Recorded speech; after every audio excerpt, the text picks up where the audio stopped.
Terima kasih Tuhan Yesus Kristus. Engkau Allah yang maha baik bagi kami. Penyertaan-Mu sepanjang minggu ini sungguh kami rasakan luar biasa. Engkau terus akan menyertai kami, memberikan kehidupan yang memasuki kemenangan yang luar biasa. Kami mengucap syukur kalau Engkau memberikan kesempatan sehingga kami dapat memuji, memuliakan Engkau bersama-sama di tempat ini. Engkau bertahta di atas puji-pujian kami dan Engkau memperhatikan setiap hati kami. Saat ini hadirat-Mu ada di dalam setiap hati kami, ada di tempat ini dan siap memberkati kami melalui firman-Mu. Pakai mulut lidah bibir hamba-Mu yang sebentar Kau pakai untuk menyampaikan isi hati-Mu. Lembutkan setiap hati kami. Jadikan kami seorang murid yang tidak hanya mendengar firman, tapi mau melakukan bagi kemuliaan nama-Mu. Terima kasih Tuhan Yesus, berbicaralah kami siap mendengarkannya. Dan hanya di dalam satu nama yang hidup, Yesus Kristus Tuhan Juru Selamat yang maha baik, kami siap mendengarkan firman dan kami sudah berdoa. Haleluya. Sama-sama katakan amin. Berikan tepuk tangan yang paling meriah untuk Yesus. Silahkan duduk. Shalom. Kita semuanya bersuka cita. Amin. Kasih Tuhan, saya datang kemarin dari Surabaya. Waktu saya berangkat, Surabaya hujan deras. Walaupun Surabaya hawanya panas, tapi karena hujan lumayan agak dingin. Begitu saya sampai di Gorontalo, jujur terus terang, wow, saudara, hampir mendidih otak saya. Panasnya luar biasa. Tapi saudara semuanya terhibur. Tadi Pak Nani bicara cerita tentang itu apa? Orang masuk surga dikasih kunci segala macam. Kemarin saya menjadi hamba Tuhan yang komplit dalam kehidupan saya. Ya, karena salah satunya saya takut, saudara. Saya takut kalau nanti saya mati, langsung ditanya, kamu sudah pernah nangkap ikan apa belum? Belum Tuhan, balik lagi. Tangkap ikan dulu baru mati ya. Nah, kemarin saudara, saya diajak Pak Hanani naik kapal, saudara. Akhirnya saya mendapatkan, yang menghandle itu apa namanya? Pancing saya. Mendapatkan ikan, saudara, itu apa namanya? Spanish mackerel. Atau tenggiri laki atau bagaimana ya. Beratnya 15,7 kg. Wow, saudara, luar biasa. Maka mulai saat kemarin saya siap mati. Karena kalau mati, Tuhan Yesus tanya, kamu sudah pernah tangkap ikan? Sudah Tuhan. Besar. Wah, bagus. Karena muridku Petrus dan lainnya juga penangkap ikan, kata Tuhan Yesus. Puji Tuhan. Ya, jadi bagi saudara pengen sempurna, masuk surga, langsung masuk, dapat prioritas, tangkaplah ikan bersama-sama. Ya. Baik, kasih Tuhan, mari. Saya akan menyampaikan firman Tuhan di tempat ini. Pagi hari saya akan menyampaikan firman Tuhan. Judul khotbah saya adalah upah bagi pelayan Tuhan. Yang kedua, nanti sore, apabila saudara memiliki permasalahan di dalam kehidupan, keuangan, rumah tangga, keluarga, kesehatan, semuanya, dan saudara ingin melakukan sesuatu perbuatan besar, melakukan mujizat untuk keluar dari permasalahan tersebut, datang sore hari. Saudara, kita akan berbicara, kita tuntaskan semuanya, sampai saudara sendiri hidup di tahun 2013, saudara sanggup melakukan perkara-perkara besar. Ya, mujizat Tuhan Yesus tetap berlaku sampai sekarang bagi saudara dan saya. Amin. Pagi hari ini, mari kita upah sebagai pelayan Tuhan. Kita buka di dalam 2 Raja-Raja pasalnya yang keempat, ayatnya yang ke-8 sampai ayat yang ke-17. Ayat selanjutnya, 18 selanjutnya nanti saudara baca sendiri. Baik, kasih Tuhan, saya bacakan untuk saudara. Perikop di tempat saya adalah perempuan Sunem dengan anaknya. Nah, di ayat 8. Pada suatu hari Elisa pergi ke Sunem. Di sana tinggal seorang perempuan kaya yang mengundang dia makan. Dan seberapa kali ia dalam perjalanan, singgahlah ia ke sana untuk makan. Berkatalah perempuan itu kepada suaminya, sesungguhnya aku sudah tahu bahwa orang yang selalu datang kepada kita itu adalah abdi Allah yang kudus. Baiklah kita membuat sebuah kamar atas yang kecil, yang berdinding batu, dan baiklah kita menaruh di sana baginya sebuah tempat tidur, sebuah meja, sebuah kursi, dan sebuah kandil. Maka apabila ia datang kepada kita, ia boleh masuk ke sana. Pada suatu hari datanglah ia ke sana, lalu masuklah ia ke kamar atas itu dan tidur di situ. Kemudian berkatalah ia kepada Gehasi, Ujangnya, panggillah perempuan Sunem itu. Lalu dipanggilnyalah perempuan itu, dan dia berdiri di depan Gehazi. Elisa telah berkata kepada Gehazi, cobalah katakan kepadanya, sesungguhnya engkau telah sangat bersusah-susah seperti ini untuk kami. Apakah yang dapat ku perbuat bagimu? Adakah yang dapat ku bicarakan tentang engkau kepada raja atau kepala tentara? Jawab perempuan itu, aku ini tinggal di tengah-tengah kaumku. Kemudian berkatalah Elisa, apakah yang dapat ku perbuat baginya? Jawab Gehazi, ia tidak mempunyai anak dan suaminya sudah tua. Lalu berkatalah Elisa, panggillah dia. Dan sesudah dipanggilnya, berdirilah perempuan itu di pintu. Berkatalah Elisa, pada waktu seperti ini juga, tahun depan engkau ini akan menggendong seorang anak laki-laki.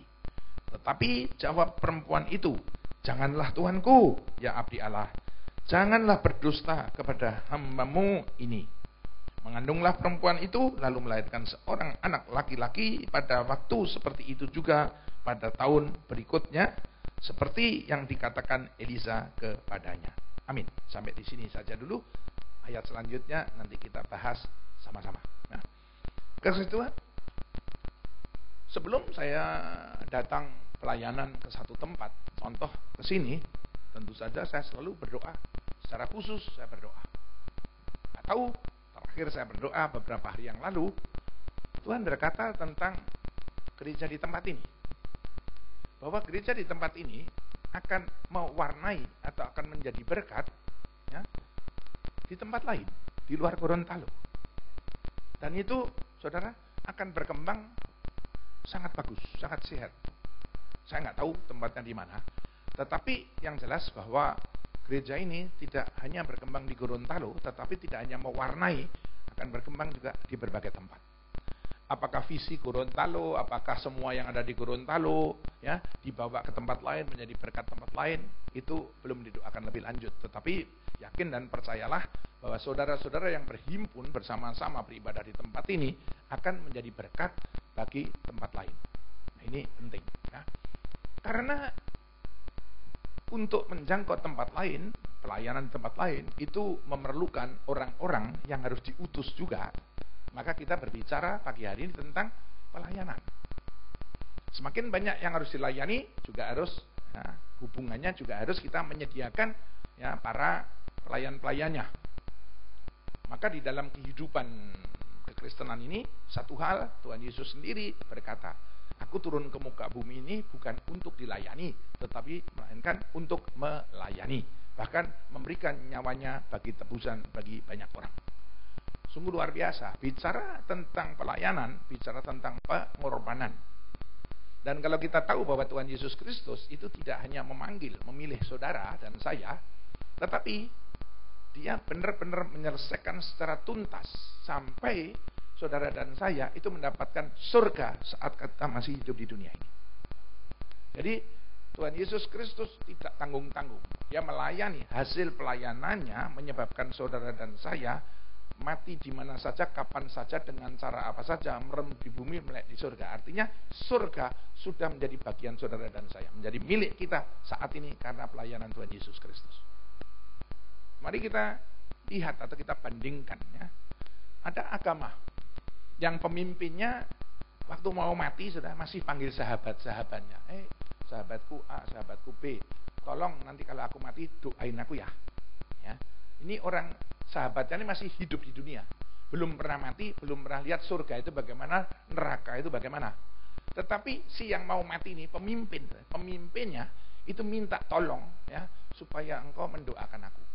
Artinya saudara, untuk masuk surga orang ini, pemimpin ini masih tergantung, masih minta bantuan sama orang yang notabene belum pernah mati, belum melihat surga, belum melihat neraka. Bagaimana mungkin? Surga hal yang luar biasa. Surga harus diberikan pelajaran rahasia kerajaan surga seperti Yesus itu, sehingga manusia di muka bumi tahu bagaimana mendapatkan surganya. Tapi ini sampai mati masih minta didoakan.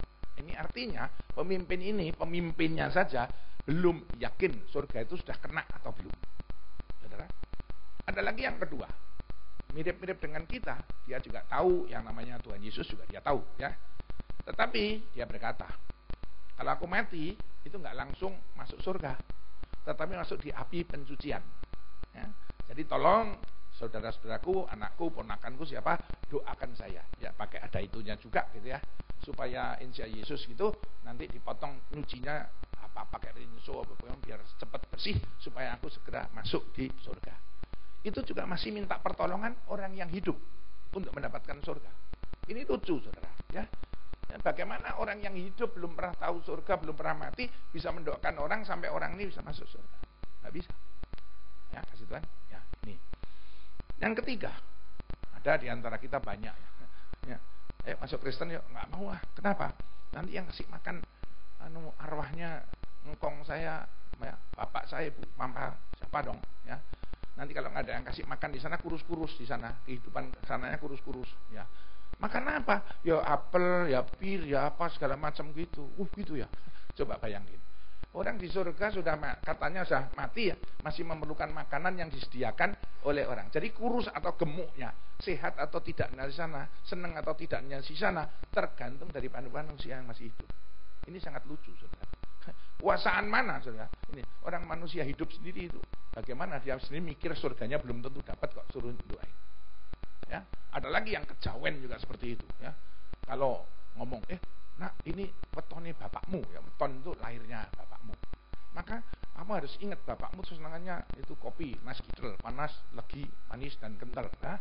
Langsung rokoknya juga gitu, rokok kelembak menyan, rokok yang ada kemenyannya begitu, yang pakai jagung, tentunya pakai apa daun jagung segala macam. Terus ini senangannya juga begitu, ya. Jadi tolong sediain, ada kue, biskuit. Ingat ya, bapakmu kan setiap pagi makan biskuit dan lain sebagainya. Dulu tetangga saya seperti itu. Langsung setiap kali dia saya nyayapin itu, langsung saya lompat lewat jendela, saya minum dikit, saya ambil rotinya. Mereka senangnya luar biasa. Waduh, ya ditompo bapakmu, diterima sama bapakmu, yang makan saya. Mereka sama, ya masih memerlukan jasa orang hidup di dunia, yang orang itu sendiri belum tahu dia mendapatkan surga atau tidak, tapi bergantung seperti itu. Dan masih banyak lagi. Tetapi Tuhan Yesus Kristus sangat berbeda. Di dalam pelayanannya, saudara, dia memberikan penjelasan yang sangat jelas. Percayalah kepada Allah, percayalah juga kepadaku. Di rumah Bapakku, di surga, Bapa kami yang ada di surga, di sana banyak tempat. Kalau tidak demikian, aku juga akan mengatakan kepadamu.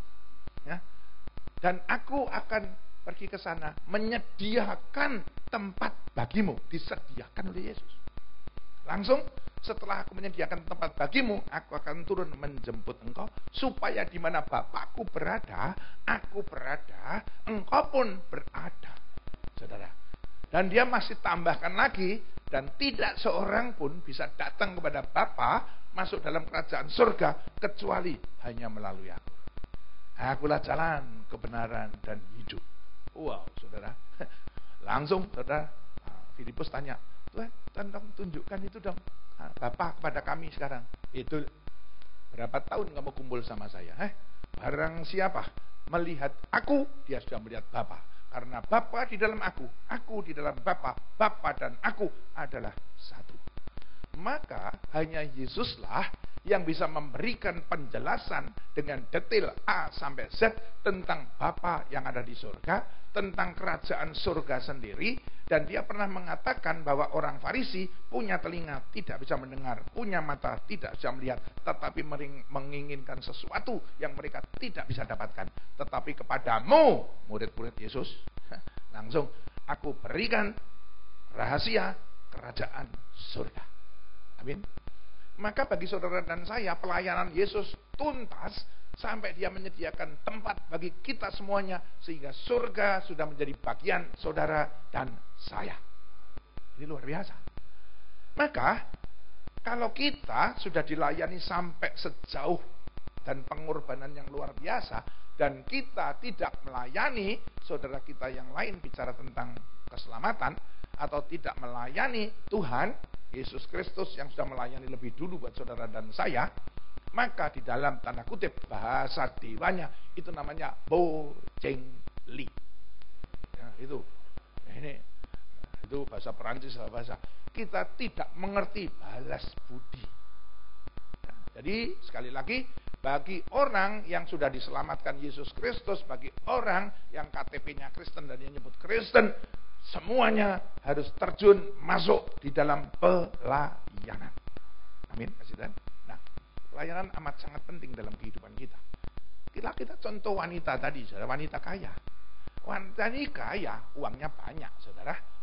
Tetapi dia memiliki kemauan, keinginan yang amat sangat besar untuk masuk di dalam kehidupan pelayanan. Saudara, mungkin dia nggak bisa khotbah, dia bersaksi saja, mungkin gemetaran di depan orang. Atau mungkin, saudara, dia tidak bisa jadi guru sekolah minggu, atau dia tidak bisa macam-macam.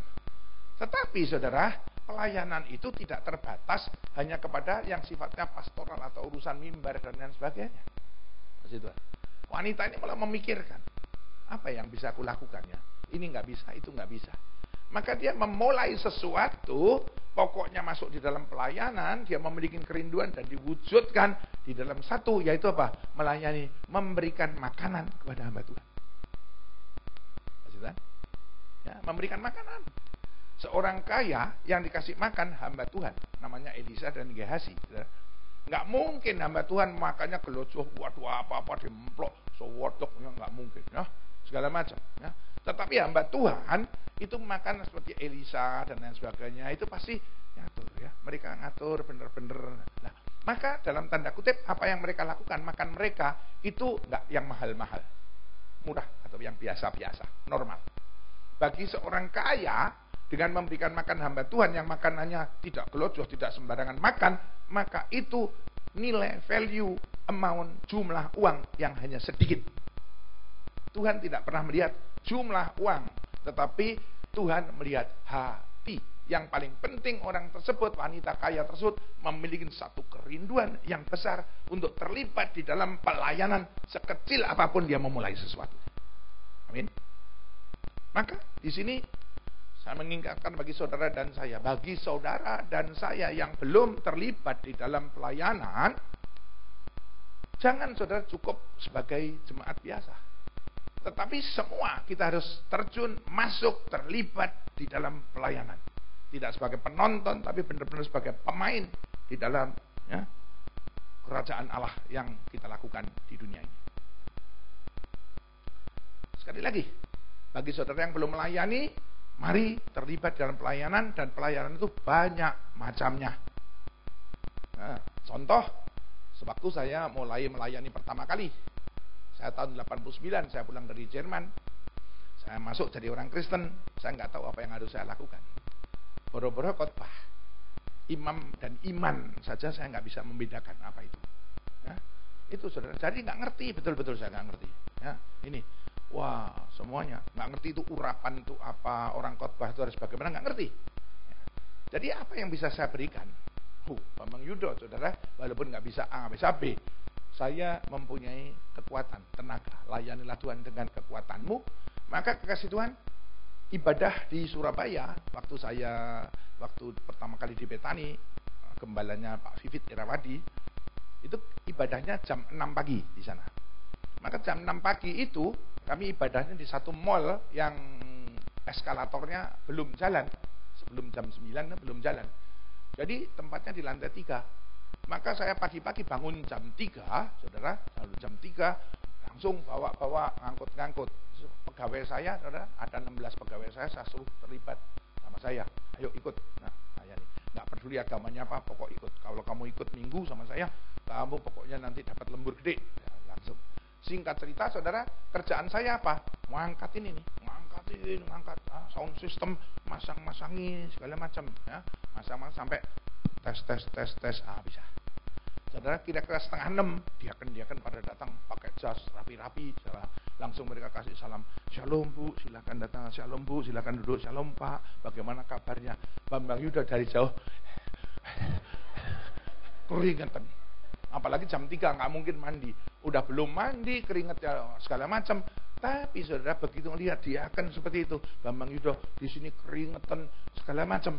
Saya memiliki satu sukacita dan kebanggaan yang luar biasa bahwa saya saat itu sudah terlibat di dalam pelayanan. Dengan keterbatasan saya sudah menyumbangkan tenaga saya untuk melakukan sesuatu. Dan saya sempat berpikir, pengkhotbah kayak bagian pengumuman kayak siapa, kayak kalau saya nggak datang pagi-pagi masang ini, apa mereka mau congor? Iya. Kayak ini nggak akan bisa. Paling tidak saya memiliki jasa, memiliki andil di dalam peribadahan tersebut setiap minggu. Nah, di sini sudah. Maka di sini itu sudah bentuk pelayanan. Maka kalau saudara lihat di luar, ada panti jompo, tempatnya orang jompo. Panti asuhan itu bukan tempatnya asuh, bukan. Tapi tempatnya orang diasuh. Nah, jadi di sana mari kita datang sana, pelayanan panti jompo, pelayanan apa saja, saudara. Ya. Saudara mendoa jadi pendoa segala macam. Nah, bagaimana tentang di sini, tentang cuaca, tentang penggembala, semuanya didoakan. Saudara sudah terlibat di dalam satu pelayanan yang tidak kelihatan, tetapi kita sudah masuk terlibat dalam pelayanan. Amin, kasih Tuhan. Maka bagi yang sudah melayani, jangan hanya cukup puas dengan apa yang sudah kita capai sekarang. Kalau kita cukup puas, maka gerejanya akan stagnan. Ya segini-gini aja. Tetapi kalau kita meningkatkan potensi kehidupan kita, masih ada sesuatu yang perlu ditingkatkan dengan belajar, dengan membaca, dengan melakukan segala sesuatu, dengan inovasi yang baru, dengan ide-ide, semuanya saudara, maka gerejanya juga akan meningkat semuanya. Maka bagi yang sudah melayani, mari kita meningkatkan pelayanan kita dengan memberikan sumbangan-sumbangan yang lebih baik dengan ide-ide segala macam, ya, untuk membangun kebersamaan kita. Bagi yang belum melayani, mari mulai sekarang kita masuk terjun di dalam pelayanan apapun bentuknya. Tetapi kita mau mulai sesuatu. Itu yang dilakukan wanita kaya ini. Tetapi pada suatu saat, saudara, pelayanan tidak cukup. Maka dia setelah melayani memberikan makan, dia mulai bertumbuh. Dia ngomong sama suaminya, mari kita membangun ruang atas ini, ya, yang kamar kecil saja, nggak gede, kecil saja. Ya, langsung nanti kita kasih satu tempat tidur untuk tidur orang, satu meja, ya, nah, langsung satu kursi, tambahin lagi satu kandil, ya, kandil itu penerangan, untuk tempat penerangan, mungkin untuk nulis, untuk apa segala macam. Jadi ada satu peningkatan dari memberikan makanan, sekarang dia meningkat mulai memberikan yang lebih lagi. Setelah dia masuk pelayanan, maka langsung dia bisa melihat apa ya yang lebih cocok, ya, panggilanku apa ya. Kasih Tuhan. Di dalam kehidupan atau dalam hitungan persentase itu ada 100%. Temukan dari diri saudara 1% yang cocok untuk saudara apa. 1% saja kok. Ya, masuk enggak ada talenta apa, kayak masuk tenaga enggak ada, masuk uang enggak ada, masuk doa enggak bisa. 1% aja masuk enggak ada. Ya, pasti kita bisa menemukan apa yang cocok. 1% ketemu, tunjang dengan 99 untuk mendukung ini, dan saudara fokus, saudara akan berhasil dengan luar biasa. Amin, kasih Tuhan. Saat saya melayani seperti itu, saya belum menemukan panggilan saya. Panggilan saya apa ya? Saya mulai berpikir, mosok sampai sekarang, sampai besok kapan berapa puluh tahun tetap tiap pagi ngangkutin gini aja, ya. Begitu pindah dari mall, pindah ke gedung biasa aja sudah nggak ada, nggak berlaku lagi itu ngangkat-ngangkatin. Semua sudah dipasang di tata seperti ini. Maka kita mulai berpikir. Langsung Bambang Yudo, karena saya saat itu saya senang, saya fisik saya ikut bela diri, saudara, saya senang nembak segala macam, ya, mana pergi mana-mana. Maka saya senang ke desa-desa. Langsung saya menentukan pilihan mungkin panggilan saya. Masih cari-cari apa ya? Oh, langsung saya punya kendaraan, saya punya pegawai, saudara, saya punya uang untuk beli, ya, lampu, alat musik yang tidak pakai listrik AC, tapi pakai listrik DC, pakai aki, begitu saya beli, bagi-bagikan sambil pelayanan, sambil bersaksi. Di sana kira-kira 1 tahun, masa panggilan saya sini terus, ya. Kalau saya sudah bagi-bagi seperti itu, apalagi? Langsung saya cari lagi, saudara. Sehingga pada suatu saat langsung saya tanya sama istri saya, kalau saya paling cocok apa ya? Pelayanan sama saya cocok. Istri saya mulai ngomong, oh kamu itu karena kamu kan KKO, ya. KKO itu kakean omong, ya, kebanyakan omong. Maka kamu paling cocok jadi pengkhotbah. Mami saya juga begitu. Oh ya, kamu selalu congoria segala macam. Ya kamu paling cocok tuh jadi pengkhotbah. Menurut saya benar juga, ya. Baru terbuka. Sewaktu saya masih di luar, di Jerman, saya sering memberikan seminar dengan berbagai macam bahasa di depan banyak orang, saudara. Berarti saya di depan banyak orang sudah tidak punya malu. uang banyak, malu nggak punya, begitu ya pokoknya. Jadi saya nggak punya malu, benar juga ya. Kan saya juga biasa memberikan motivasi, saya memberikan seminar, maka tinggal dirubah motivasi dan seminar, dikemas mulai firman Tuhan. Iya ya. Nah, maka saya mendapatkan panggilan saya. Saya menetapkan 1% dari hidup saya pengkhotbah. Titik. Itu fokus. Begitu saya panggilan, saya calling, saya dapat, langsung saya tunjang. Apapun juga, karena saya ingin menjadi pengkhotbah, maka saya tunjang dengan semua, mulai baca dan lain sebagainya. Saudara, sudah tahu kalau saya jalan di pinggir jalan, ada buku-buku Islam di pinggir jalan segala macam, apa cara khotbah, beli aja, cara pidato, beli saja. Pada suatu saat saya pergi ke toko buku rohani, Mbak, saya mau jadi pengkhotbah. Tolong, apa yang menunjang saya? Oh, Bapak sudah punya Alkitab. Ya sudah. Maksudnya berbagai macam versi. Oh, ada versi-versinya. Oh, ada Pak. Ini, Bapak sudah punya khotbah yang bahasa Inggris. Oh, punya. Versi apa? Menegete, nggak tahu. Loh, ada Pak. Itu ada NIV, New International Version, ada King James, ada New King James. Oh, gitu ya.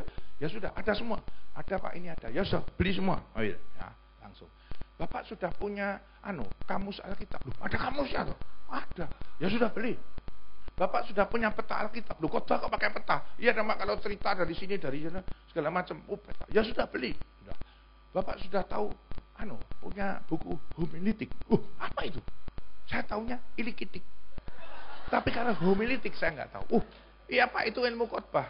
Ya sudah beli. Bapak sudah tahu ilmu hermeneutik. Apa itu? Ya beli semua. Saudara, macam-macam. Bapak dengan buku ilustrasi, beli. Sudah. Wah, bayar banyak sekali. Saya masukin sampai dibantu dia masuk mobil. Sampai di rumah dengan bangga saya lempar di atas tempat tidur. Langsung saya, begitu saya lihat, ini mulainya dari mana nih ya? Bingung lah.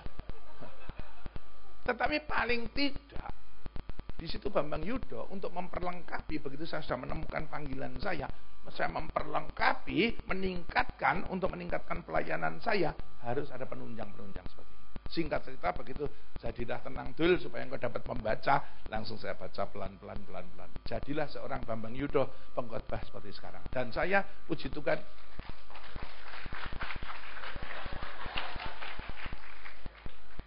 saudara, sekarang saya jadi rektor STTP Tani, dan sudah tahu bidang apa yang saya ajarkan. Salah satunya, selain doktrinal, saya adalah guru atau dosen homiletik. Modelnya kayak gini khotbahnya jadi dosen homiletik. Ya sudah, itu bukan urusan saudara, urusan Tuhan. Jadi pokoknya kita memperlengkapi diri kita. Maka kita harus ada peningkatan, tunjang. Dalam bentuk pelayanan apa juga, segala macam. Contoh jadi song leader aja atau WL aja. Saudara tahu bagaimana suaranya, apa makanya mulai sekarang kasih kencur segala macam, atau pakai biji kedondong ditarik-tarik, ben lancar segala macam. Oh, langsung. Saudara mulai membacanya bagaimana, kalau perlu sudah di depan kaca, bagaimana harus ini sukacita itu begini apa. Semuanya. Nah, ini menunjang sehingga kita bisa memaksimalkan pelayanan kita lebih lagi. Wanita ini juga demikian, meningkatkan pelayanannya dari memberikan makan mulai meningkat sampai memberikan satu tempat tumpangan, ya, peningkatan yang luar biasa. Amin. Selanjutnya lagi kasih Tuhan, dia mempengaruhi suaminya. Suaminya diem, langsung dia, mari kita, ya, let's we, suaminya dia, mari kita membuat. Suaminya yang tadinya cuman ya nggak ikut-ikut, sekarang dilibatkan. Mari kita membangun ini, dan suaminya akhirnya setuju dan dibangun.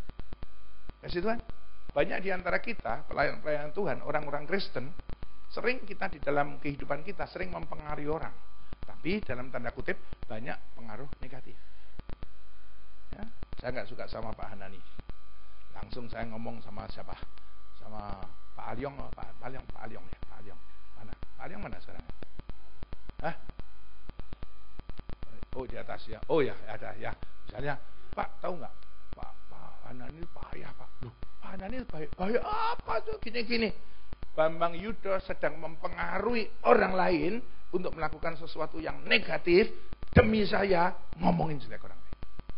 Ini saudara, ini sudah wasting time, ya buang waktu, ya merusak suasana hati kita, tidak ada sesuatu yang positif, terus gunanya apa? Hanya ingin saya cari teman, supaya kalau saya benci sama orang lain juga ikut membenci orang tersebut. Ini pengaruh yang buruk. Tetapi kasih Tuhan, kalau saya ada di tempat ini, kalau tadi saya sampai membeli buku banyak dan lain sebagainya, ada seorang yang namanya Edali Getruida. Cantiknya luar biasa. Itu istri saya yang mempengaruhi saya untuk jadi ini. Saudara, mohon maaf, 6,5 tahun dia berdoa untuk saya sambil dimaki-maki. Kadang-kadang mohon maaf sekali ibu-ibu, dia ditempelengin, saudara, ya dihina, yang direndahkan seperti pembantu dan lain sebagainya, nggak dilihat segala macam, dipandang sebelah mata. Dia tetap berdoa untuk saya. Kalau ada hamba Tuhan khotbah langsung, Tuhan, suami saya juga besok seperti itu. Tuhan, gini. Langsung, kamu belajar som, kamu segala macam, ikut OFA, kamu mulai beli ini dan lain sebagainya. Dia sedang mempengaruhi seorang yang namanya Bambang Yudo yang dulu tekek, sekarang menjadi seperti ini gara-gara pengaruh seseorang. Amin. Kalau saudara mengasihi anggota keluarga saudara, kalau saudara mengasihi tetangga saudara yang sudah Kristen, mari pengaruhi mereka untuk terlibat di dalam pelayanan. Karena begitu saudara melibatkan mereka dalam pelayanan, kita tidak tahu pada akhirnya Tuhan bisa memakai dia bahkan lebih daripada kita. Paulus tidak akan bisa melayani dengan hebat luar biasa, saudara, kalau tidak ada Injil, apa namanya itu, ya, satu Barnabas. Waktu dia ditolak di mana-mana dan dia orang alergi, Barnabas langsung tampil ke muka, nggak bisa loh, tak jamin loh. Ya, ini ya, yang mengajak pelayanan pertama kali Barnabas. Sampai akhirnya Paulus ditinggikan, Barnabas dibelakangkan, tidak masalah. Tetapi Barnabas, saudara, yakin dan percaya dia mampunya. Wow, Paulus pelayanan, buah pelayanan saya. Satu kebanggaan juga. Amin, kasih Tuhan. Yesus pun mempengaruhi murid-muridnya. Bicara kepemimpinan, bicara tentang pengaruh. Yesus mempengaruhi murid-murid yang tadinya sederhana, akhirnya sanggup melakukan perkara lebih besar daripada yang dilakukan oleh gurunya, yaitu Yesus Kristus. Dan dengan lillahi ta'ala, dengan kerelaan Tuhan Yesus memberikan itu. Betapa bangganya Tuhan Yesus bisa menjadikan orang-orang yang sangat sederhana seperti itu. Elisa, ya, menjadi luar biasa, melakukan 12 mujizat. Gurunya yang namanya Elia, 6 kali mujizat. Wow, ya, muridku melakukan 2 kali. Elisa bangga memiliki guru yang hebat luar biasa. Elia juga bangga memiliki murid yang luar biasa. Buah pelayanannya menjadi luar biasa. Maka mari kita mempengaruhi orang lain untuk terlibat di dalam pelayanan, sehingga akhirnya kita menjadi satu tim, lebih banyak tim, lebih banyak pelayanan. Yakin dan percaya, pasti kita akan lebih kokoh, lebih kuat, lebih maju bersama-sama. Amin. Orang harus menjadikan orang lain bahkan lebih baik daripada dirinya, tanpa wow, nanti kalau dia lebih hebat daripada aku nanti begini dong, aku kalah. Wah, paling-paling orang model gini nanti kalau sudah jadi dia sombong. Hilangkan pikiran negatif.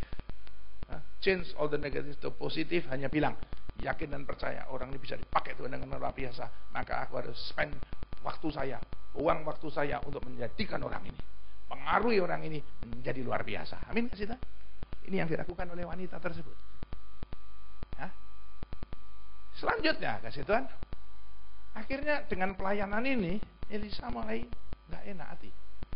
Waduh, tolong sampaikan sama itu Gehasi sini, tolong kasih tahu wanita ini, engkau sudah berbuat banyak, bersusah-susah buat kami seperti ini, melayani seperti ini ya. Apa yang bisa saya bantu? Aku ini dekat sama raja, aku dekat dengan panglima perang. Tolong kasih tahu ya.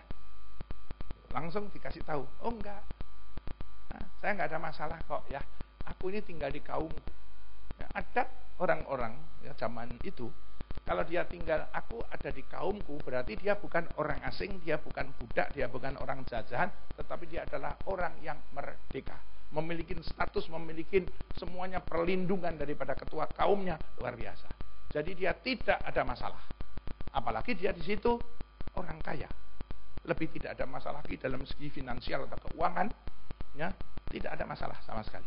Jadi apa yang bisa saya bantu? Gak usah dibantu Pak, aku sudah tinggal di kaumku kok, dan Bapak tahu aku bagaimana keadaan ekonomiku. Jadi dia nggak ada masalah. Ternyata di balik itu wanita ini nggak ngomong kalau dia punya masalah. Langsung Gehasi ngomong, Pak sebenarnya dia itu punya masalah. Apa? Dia itu pengen punya anak, Pak. Tapi suaminya udah tua, jadi dia nggak punya anak. Nah, saudara, ini dia masalah. Tetapi saya sedikit kurang cocok dengan firman ini. Kenapa? Karena saya juga sudah tua. Istrinya pengen punya anak, tetapi suaminya sudah tua, jadi nggak punya anak. Loh, bukankah santen itu ya, tambah kelapa, tambah tua, tambah banyak santennya? Saudara, ini. Nah, bukankah Abraham juga mempunyai anak pada usia 100 tahun? Bambang Yudho 64 tahun, yakin dan percaya kalau istri saya masih bisa hamil, masih top chair, saudara ya. Jadi di sini, pokok singkat cerita, dia punya masalah, ternyata punya masalah, tetapi dia nggak peduli dengan masalahnya, tetap melayani, dia ngomong tidak punya masalah. Kasih Tuhan. Saya tanya dulu kepada saudara, kapankah orang itu, manusia Kristen itu paling cocok ya, atau saatnya untuk berpuasa? Kapan? Saat manusia tersebut nafsu makannya luar biasa. Bahkan lihat batu dikasih kecap gitu aja, wah, pengen makan. Apalagi lihat kepala ikan dan lain sebagainya, waduh, ya, itu pokok lihat gitu aja pengen makan. Justru kedagingan dia lagi nafsu makan, di situ kita harus bisa menekan daging kita, ya, sehingga kita ada rasa pengorbanan membayar harga dan kita mulai puasa. Itu puasa, ya, maka dia puasa. Ya, jadi ini yang pertama. Yang kedua, kapankah orang Kristen itu paling bagus mempunyai nilai dalam doanya untuk berdoa? Saat dia tidak ingin berdoa. Saudara, justru tidak ingin berdoa itu hubungan dengan Allah, dan kita tidak ingin hubungan dengan Allah. Justru di situ kita harus menaklukkan kedagingan kita. Doa. Tanggal 19 Desember tahun lalu, baru saja, kami mengadakan reuni akbar, reuni besar dari keluarga. Waktu kita mau diadakan di puncak, saudara, telepon dari saudara saya namanya Chris di Filipina. Dia pengajar dosen di UP, University of Philippines. Saya pernah ngajar di sana juga. Dia telepon, Bang, aku nggak bisa datang. Kenapa? Ini reuni akbar loh. Ya, 4 tahun sekali. Ini udah lama. Nggak begitu. Aku lagi ada masalah yang tidak mungkin aku bisa datang sana. Berkali-kali SMS dan lain sebagainya, dia tidak datang.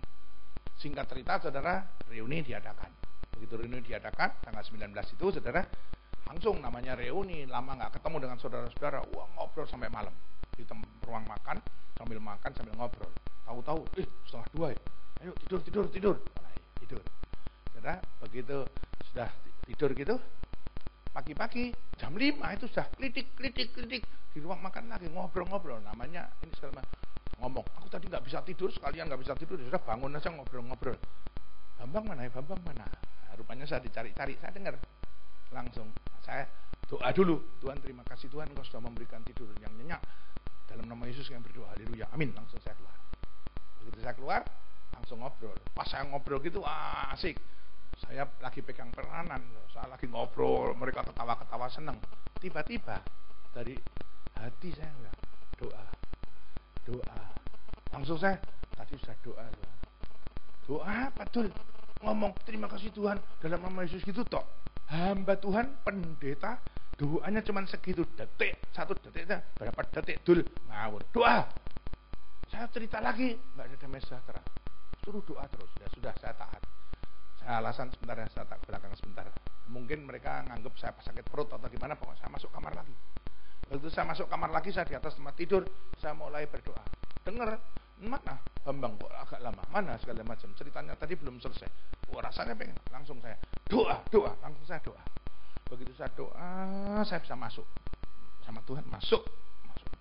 Begitu doa langsung Tuhan langsung dengan spesifiknya, doa buat Chris, doa untuk Chris. Iya, Chris, saya doain Tuhan dia nggak bisa datang di Filipina dan lain sebagainya. Singkat cerita, doa tersebut cukup panjang.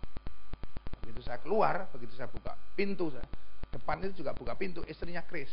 Loh, Helen, kamu kok di sini? Chris mana? Itu, loh kamu kapan datangnya? Tadi jam 5. Langsung gojo di Filipina, langsung segala macam Singapura, Jakarta, langsung cari taksi ke puncak. Jadi sampai sini jam 4:30 masuk sini, kamu sudah nggak ada semua. Oh gitu. Chris mana? Langsung saya masuk kamarnya. Rupanya Chris berdiri. Ketawa. Wah, mau saya rangkul. Begitu saya rangkul, Chrisnya mundur. Chris itu laki, ya, dia mundur gitu. Kalau cewek mungkin maju dia. itu namanya mek yusepan, didemek guyu didesek mapan itu lain. Kris itu laki, tetapi dia hormon perempuannya, saudara, itu tinggi, ya, sehingga endomeleknya, endomeleknya itu mengeluarkan susu, ya, mengeluarkan susu. Nah itu kalau dipegang sakitnya luar biasa. Begitu dipegang sampai punggung sakit. Ternyata itu indikasi kanker segala macam. Jadi begitu saya rangkul, enggak, kenapa? Aku main enggak datang gara-gara ini. Langsung saudara, pantes. Aku tadi disuruh Tuhan doain tentang kamu tiwas, tak doain di Filipina. Langsung dia ngomong, aku juga enggak mau datang. Gara-gara aku enggak mau datang segala macam, aku doa segala macam, malam masih doa. Tuhan, ini ke Indonesia apa enggak? Langsung temuin Bambang segala macam. Tuhan ngomong loh, saya supaya datang nemuin kamu. Oh gitu ya. Tuhan sudah style semuanya. Singkat cerita langsung semua saya bangun, sikat gigi semuanya. Ayo, saya pimpin, ambil 2-3 pujian, langsung saya tumpang tangan. Tuhan Yesus engkau berikan kesembuhan. Kalau engkau mengutus hambamu untuk berdoa pagi hari ini untuk Kris, dan Kris juga sudah berdoa, yakin dan Tuhan datang daripada engkau juga akan memberikan kesembuhan dalam nama Yesus. Haleluya. Amin. Tidak. Saudara, langsung tidak terjadi apa-apa. Saudara, kira-kira jam 2 siang kami sudah makan dan lain sebagainya, istirahat dan yang tidur siang, Kris datang. Saya pas duduk di depan, saya baca koran itu. Duduk di ada teman. Weh, Bang, apa? Lihat nih. Aku sembuh jam 2 siang. Langsung, Kris sembuh. Sekarang mau datang loh. Hilang loh. Aku tadi jalan-jalan sama Helen, langsung mau lihat ke air terjun. Sekarang aku sembuh. Wah, geger, ribut semuanya. Oke, nanti kita pulang tanggal 21 kita malam pulang, kita cek ya. Singkat cerita, saudara, waktu kami pulang, saudara, pergi, anak saya kan dokter yang nomor 1, jadi dia dokter, temennya begitu, langsung dicerita, diperiksa semuanya, total bersih, tidak ada saudara. Amin. Coba seandainya waktu itu Bambang Yudo disuruh berdoa dan tidak mau berdoa, tidak ada hasil apa-apa. Amin kasih Tuhan. Nah, sekarang pertanyaan terakhir gampang itu, saudara jawab boleh enggak juga. Kapan saatnya saudara dan saya harus melayani saat kita tidak ingin melayani? Amin kasih Tuhan. Banyak ibu-ibu, banyak bapak-bapak yang kalau suruh melayanin begini. Enggak, jangan ya, doa aja. Jangan aku belum layak. Yang melayakkan saudara itu siapa? Aku masih punya masalah. Aku masih punya masalah keuangan, keluargaku belum beres keuangan. Ya, oke. Oh, belum beres aku sama istriku, segala macam, masih belum rukun, kadang-kadang masih ribut. Oh, aku belum beres karena anakku masih kena ekstasi segala macam. Kemarin tuh mood linggis atau segala macam ya, misalnya. Contohnya seperti itu. Ya, macam-macam, banyak masalah. Jangan segala macam karena aku masih banyak masalah. Saudara dan saya ini tinggal di dunia.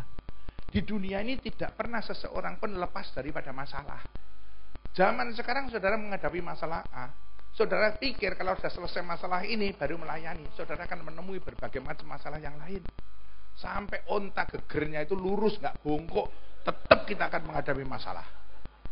Amin ya Tuhan. Itu loh alasan banyak manusia alasan tidak mau terlibat di dalam pelayanan gara-gara katanya tidak layak, belum waktunya dan lain sebagainya. Terus kapan waktunya? Nah, ini loh. Maka kekasih Tuhan, mari kita contoh wanita ini. Justru dia ada masalah, dia melayani. Dan justru dia melayani, kenallah dia sama Elisa. Karena Elisa dekat dengan Tuhan, permasalahannya dia justru dijawab karena dia melayani. Amin ya Tuhan. Ini loh. Kalau saudara saat ini mempunyai masalah, apapun juga keuangan keluarga segala macam, melayani, Tuhan akan menjawab semuanya. Tentu aja, Pak, saya lagi ada masalah keuangan. Ya jangan Pak, nanti suruh kamu ngitung duit, jangan, nanti hilang semua. Ya, ada masalah keluarga sama suami sama istri masih ribut segala macam. Mohon maaf, mungkin mau ngurus perceraian segala macam. Terus suruh konseling tentang pernikahan, ya jangan. Nanti ngajarin udah cerai aja sama seperti saya. Batukmu. Ya. Jadi jelas di sini ya pelayanan itu banyak macam kok, saudara. Ya ini. Maka tapi mari kita mulai masuk di dalam pelayanan. Justru di situ Tuhan akan menjawab. Pada suatu saat, waktu saya tadi menyumbangkan tenaga keringet untuk itu tadi, ada seorang namanya Pak Fatoni Pranoto di Surabaya, nah, orang GBI sekarang, duduk di majelis pekerja sinodenya.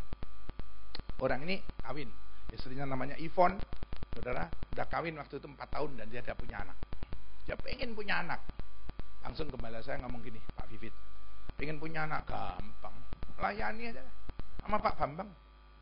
Pak Bambang pelayanannya apa? Ini baru pulang dari Jerman ngangkat ini. Ya, kamu ya belajar gitu segala macam ya. Sambil belajar suaramu lumayan mimpin pujian nggak cuma belajar. Oh iya, baru melayani sama saya berapa kali. Langsung istrinya hamil. Sekarang anaknya 5. Dulu nggak bisa manak, sekarang manaan. Nah. Jadi justru Tuhan menjawab saat dia melayani. Amin. Ada namanya Pak Handoyo, istrinya Aime.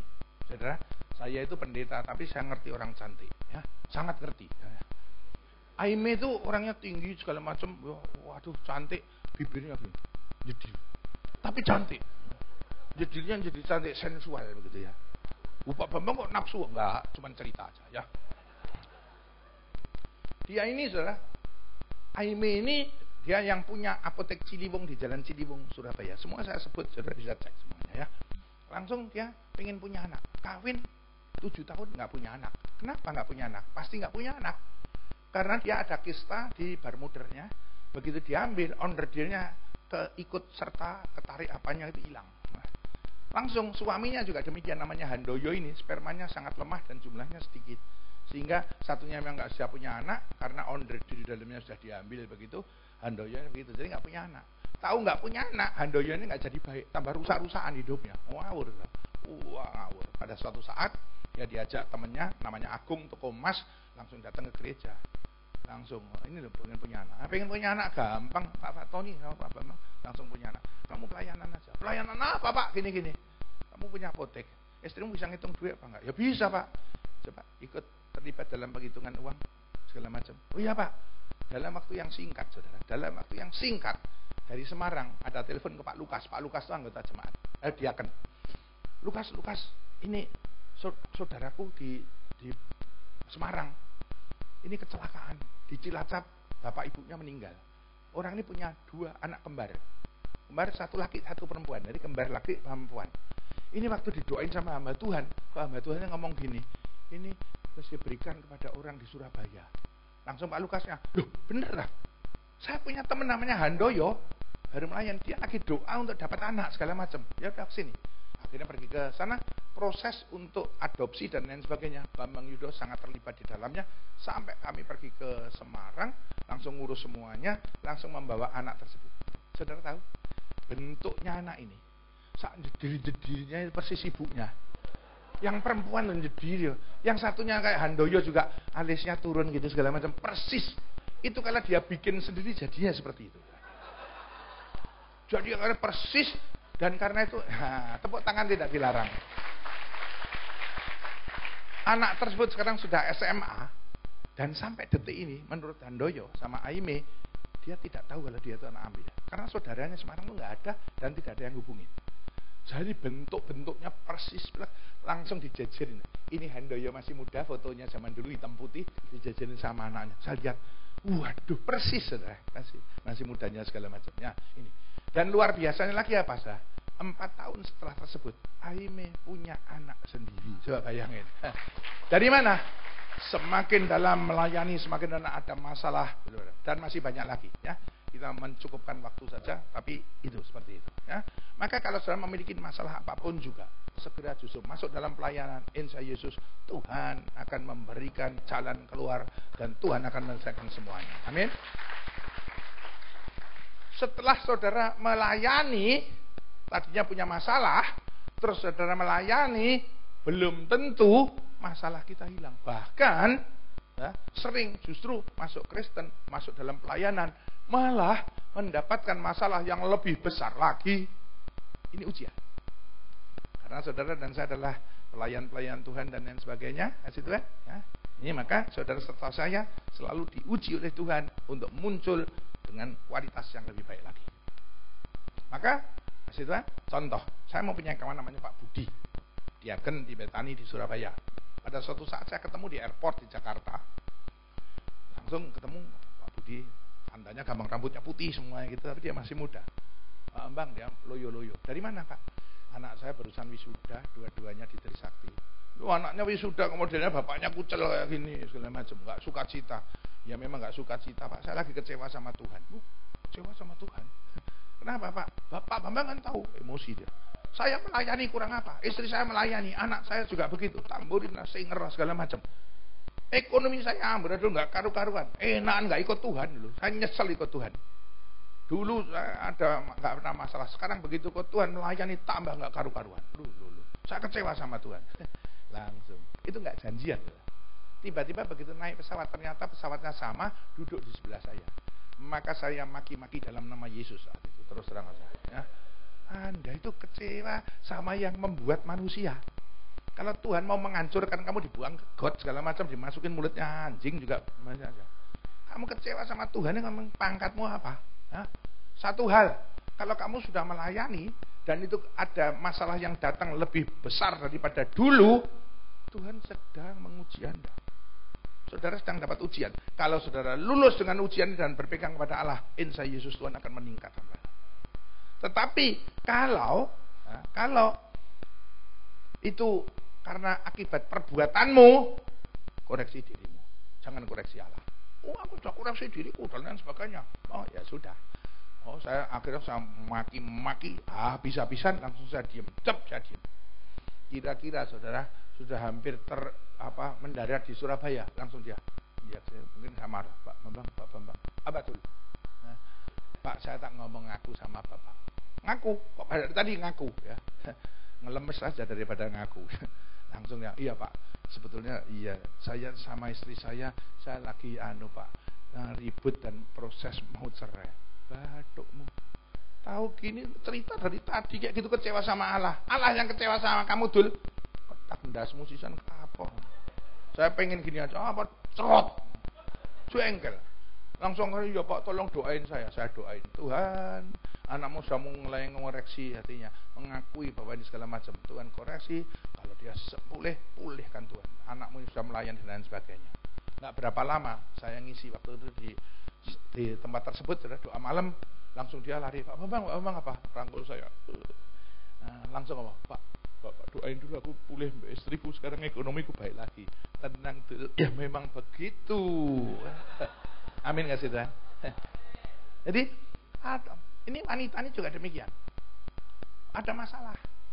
Sekarang dia punya anak. Tiba-tiba saudara, anaknya begitu sudah besar. Ayat yang kita tidak baca. Anaknya pergi ke bapaknya. Tiba-tiba kepalanya sakit. Aduh kepalaku. Anaknya ambruk. Begitu ambruk, bapaknya ngomong, bapak ke ibunya. Sama ibunya dipangku. Dipangku, dilus-lus, matilah anak tersebut. Begitu anak ini mati, ibunya apa? Apa panik? Apa teriak-teriak? Oh, anak cuma satu-satunya begini segala macam. Tuhan berbicara, apa? Jangan kau menangis seperti orang yang tidak punya iman. Nah, maka dia tenang. Langsung anak ini diselimuti, dibawa ke yang lantai atas, ya, ruangan atas, ditaruh di tempat tidur, ditutup pintunya dan dia turun menemui suaminya. Luar biasa. Satu ketenangan di dalam menghadapi masalah yang amat sangat besar. Yang pertama dia mulai ngoreksi diri. Salahku apa ya? Aku dulu nggak minta, bahkan aku ngomong jangan bohong loh Pak. Ya, nggak usah Pak, nggak usah kasih anak, nggak apa-apa kok, aku nggak masalah kok. Nggak dikasih anak aku juga melayani, nggak apa-apa Pak. Kan dia ngomong seperti itu. Akhirnya Elisa ngomong, oh enggak, nanti kamu tahun depan gendong anak. Enggak usah Pak, kalau itu bohong aja nggak usah. Tapi ternyata itu dari Tuhan asalnya memakai Elisa dan ingin memberkati dia, menolong dia. Ya sudah, berarti dia benar. Bukan dia yang minta kok. Dari Tuhan. Mungkin dia ingat Abraham juga begitu, kalau dari Tuhan. Ishak pun juga langsung nggak jadi mati dan lain sebagainya. Aku koreksi diriku benar kok. Maka apa? Dia memiliki iman yang kuat bahwa Tuhan pasti mendatangkan kebaikan bagi anak-anaknya yang melayani. Amin. Langsung dia turun dan dia menemui suaminya dengan tenang. Suaminya tanya, bagaimana kabar anak itu? Tenang saja, semuanya baik. Iman itu tidak cukup, saudara, dengan percaya, tapi dengan perbuatan. Langsung dia turun, langsung dia ngomong sama suaminya, tolong panggil bujang kita, sediakan keledai, pelanain keledai, aku akan naik keledai menuju ke hamba Tuhan tersebut. Langsung suaminya, ini bukan hari besar, ini bukan kenapa kamu ke sana, tenang saja. Jadi ada iman, ada perbuatan iman, ada ucapan iman. ucapan yang memberikan kekuatan, ya, ucapan yang selalu positif, nggak omong aku kecewa sama Tuhan, aku segala macam, terus gak Kristen-Kristenan, aku mau mundur aja. Kalau saya jadi Tuhan, saya muncul sebenarnya tapuk cangkeme dan kapok. Ya. Tapi ini benar-benar. Jadi dengan perbuatan, iman dan perbuatan. Iman tanpa perbuatan kosong. Nah, langsung bertindak melakukan sesuatu. Amin. Langsung dia naik keledai. Dari jauh Elisa sudah tahu, oh wanita itu datang, ngomong sama dia, sih bukankah ini wanita yang biasa nolong kita jauh? Oh ya betul. Ya. Bagaimana kabar suamimu? Bagaimana kabar anakmu? Dan bagaimana kabarmu? Apa jawabannya? Baik-baik saja. Apakah baik? Anak mati nggak baik. Ya? Tetapi dia memiliki tindakan, dia memiliki iman dan tetap memiliki ucapan yang positif. Jadilah sesuai dengan perkataanmu, jadilah sesuai dengan imanmu. Amin. Maksudnya ini. Jadi dia memberikan kekuatan kepada orang lain. Saya tiba-tiba saja ingat. Sewaktu saya kelas 4 SD, saudara, saya mempunyai kawan yang namanya Hendro, bapaknya polisi. Ya, saya tinggal di Kediri, ya, polisi itu meninggal karena kecelakaan jeepnya nabrak pohon, bannya pecah nabrak pohon di Balung Bendo di Mojokerto, saudara, meninggal. Nah, karena meninggal dikubur. Karena saya teman kelas anaknya, seluruh kelas itu suruh ikut penguburan. Karena dia polisi, langsung ada salvo, 7 kali, langsung. Begitu dia mau dikubur, dimasukin itu, gitu. Istrinya tuh gini, Bapak, aku melok Pak. Melok itu ikut, aku ikut. Dipegangin sama orang, lepasin, aku ikut. Saya lihat. Langsung saya ngomong, Pak, coba Pak lepasin Pak, dia ikut bener apa enggak? Paling bohong. Itu ibu itu lagi nangis, ikut. Ngamuk sama dia. Anak kecil ikut, tapok cangkemmu. Langsung saya lari lewat belakang. Langsung saya belakang ini. Pak, itu segala macam. Aku udah jongkrak ini Pak. Itu pantatnya saya tendang. Tuh, saya dikoplak sama polisi-polisi. Pak, jangan kurang ajar segala macam. Ini loh orang paling dilepasin juga nggak mau ikut beneran. Aku ikut toh. Ya, nggak mau. Dan bener sudah, nggak sampai setahun dapat mintun lain, kawin lagi sama orang lain. Alah, congoria tok pura-pura nangis, aku ikut, batuk mau batuknya. Wanita ini enggak, yang positif dan lain sebagainya, dia ucapan iman, dia seperti yang tenang. Jadilah tenang supaya engkau dapat berdoa. Langsung singkat cerita begitu sampai di depannya Elisa, dia nggak tahan lagi, langsung dia tersungkur dan dia nangis. Tapi dia ucapan positif. Dari sini langsung Elisa tahu, anak itu mati. Tuhan, kenapa engkau ninggalin, nggak kasih tahu aku? Ternyata anak ini mati. Elisa tahu. Dan Elisa memberikan perintah sama bujangnya, Gehazi, bawa tongkatku. Ini tongkat ya, hebat. Pergi ke sana, naik keledai. Kalau ada orang ngomong shalom, diemin aja dan kamu nggak usah kasih ucapan shalom sama orang lain. Bisu sampai tempat sana. Sampai sana, ketuk orang. Tuk, anak ini akan hidup. Oke, berangkat. Tapi wanita ini dengar aja. Langsung dia nggak urusan sama Gehazi. Langsung dia datang kepada Elisa. Tuhan, hamba Tuhan, apakah ini permintaanku? Aku sudah bilang jangan sampai engkau bohong. Dan Tuhan memberikan anak ini padaku. Ini bukan permintaanku. Aku sudah koreksi diriku benar.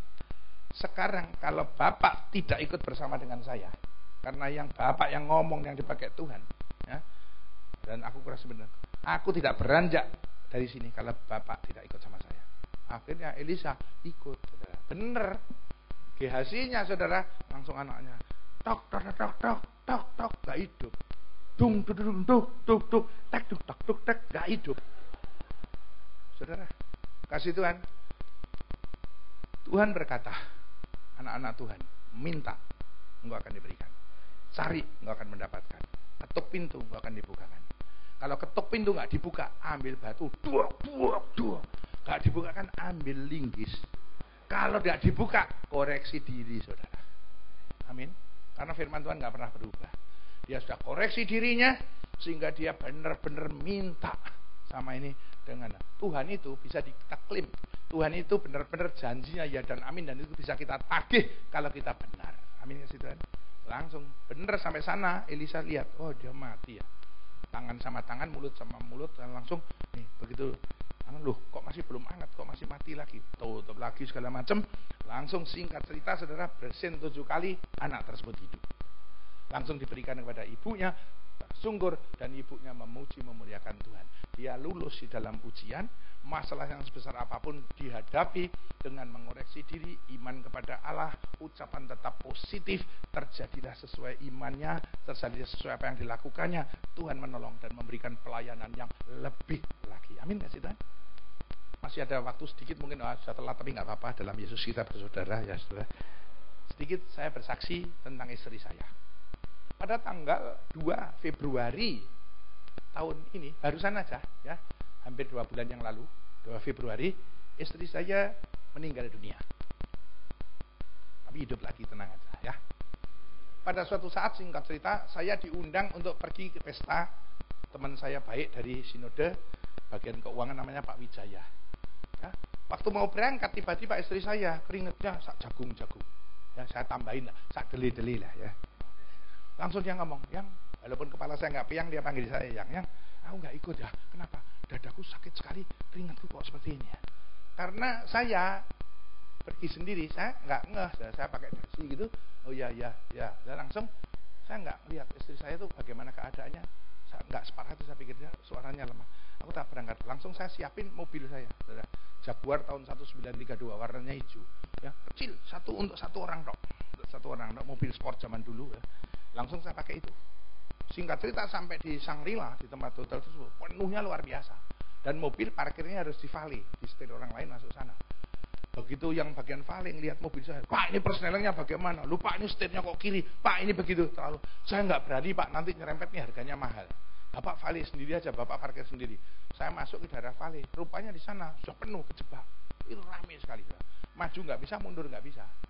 Pas dalam keadaan seperti itu, telepon nyala anak saya. Pak, Papa cepat pulang. Mama jatuh. Mama nggak bernapas. Pak, Mama mati. Bagaimana ini Pak? Tolong segala macam. Langsung. Adik mana? Iya ada nih Pak. Langsung. Iya Papa pulang sekarang. Ini Mama bagaimana? Langsung panik anak saya. Telepon ini jangan dimatiin. Kasihin mbaknya, pembantu saya.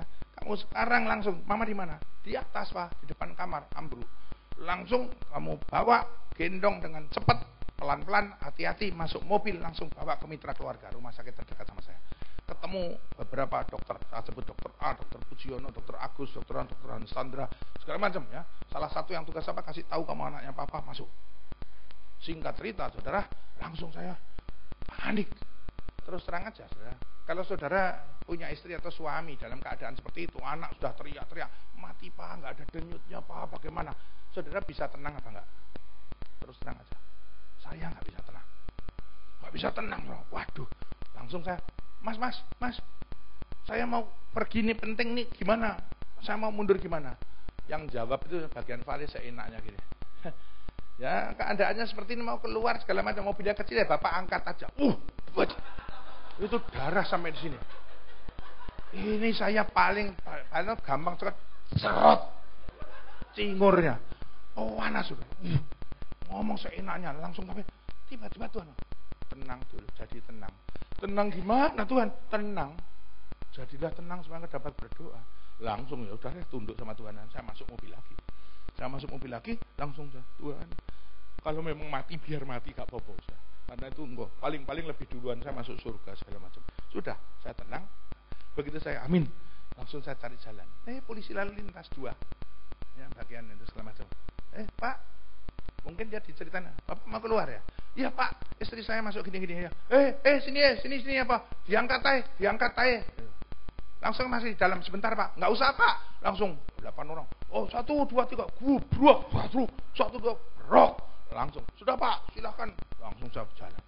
Sampai masih macet lain dan lain sebagainya. Waktu tadi itu begitu saya selesai doa, langsung saya cetek stop buat saya. Langsung saya cetek, langsung saya jalan.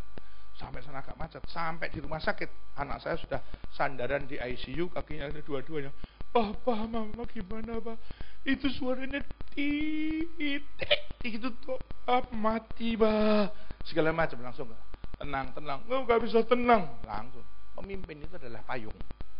Kalau payungnya bocor, di bawahnya basah semua. Kalau saya nggak tenang, apalagi anak saya, apalagi hamba Tuhan nggak tenang, akan bikin malu saya. Jadi maka langsung ayo doa sama Papa.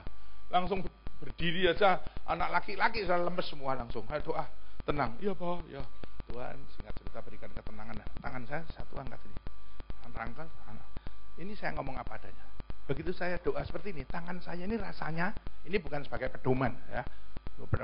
Tangan saya tebel seperti tangannya gajah. Oh, gajah nggak punya tangan, kaki ya. Tebel. Oh, saya giniin ya.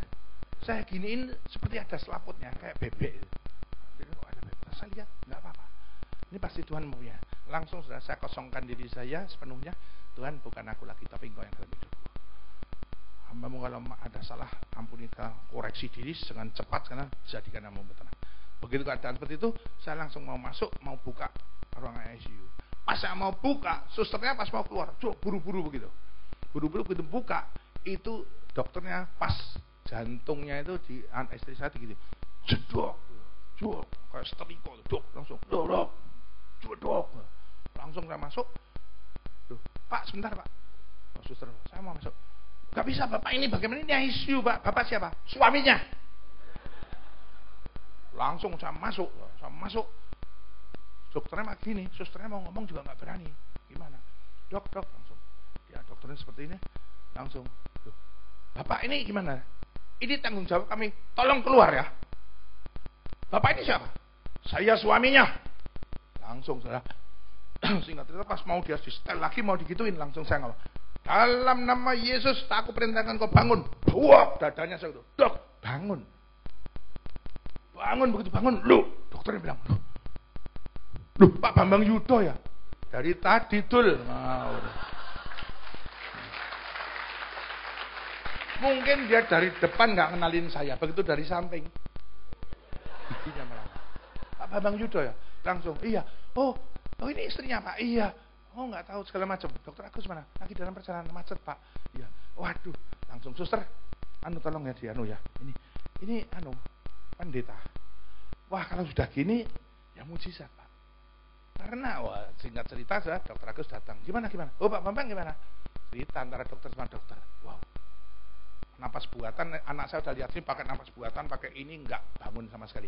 Titik gitu. Langsung nggak ada harapan. Dokter bilang akhirnya, Pak, ini memang mujizat yang luar biasa. Otak, kalau nggak kesuplai jantung yang sudah nggak berdenyut, nggak nyuplai oksigen ke otak, 12 maksimum 18 menit langsung. Kalau misalnya ibu hidup, mohon maaf Pak ya hidup-hidupan aja. Hidup tapi brain dead, mati otaknya sudah. Ya itu terus terang ya, mohon maaf Pak ya. Sekarang sudah nggak apa-apa, lebih baik nggak ada. Tapi ini benar-benar luar biasa, ini benar-benar mujizat segala macam ya sudah. Istri saya kalau ditanya, kamu gimana?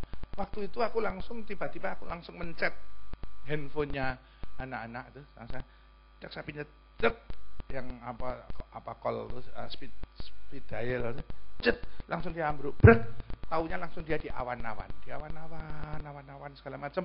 Terus di awan-awan begitu dari ujung itu tiba-tiba ada cahaya merah. Terus langsung seperti pelangi, indah pelangi, langsung pelanginya lewat depannya, seret, langsung depan mukanya, langsung dia melek, lihat saya. Jadi wajah saya memang indah seperti pelangi. Seperti itu ya. Nah, luar biasanya Tuhan itu kalau menyembuhkan, sembuh total. Sembuh total. Dan istri saya, waktu dong, aku di mana? Kenapa? Duh, ini segala macam. Udah Bu, santai dulu. Ya, ayo pulang aja. Dokternya dengar, nggak bisa Pak, bagaimanapun juga walaupun ini mujizat terjadi, tapi kita ini sebagai medis juga harus nunggu ya segala macam.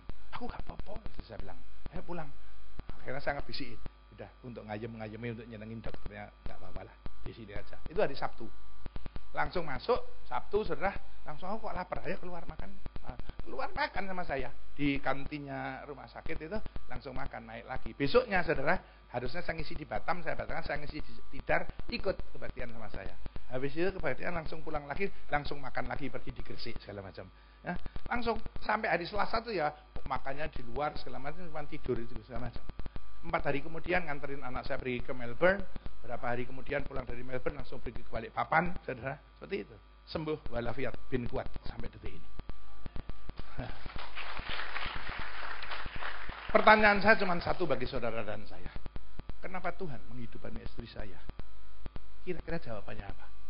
Karena Bambang Yudo, karena saya terlibat di dalam pelayanan. Karena saya melayani Tuhan. Maka masalah yang besar, iman kepada dia akan menolong anaknya yang melayani. Melayani mulai saat ini. Tuhan akan menjawab segala persoalan kita.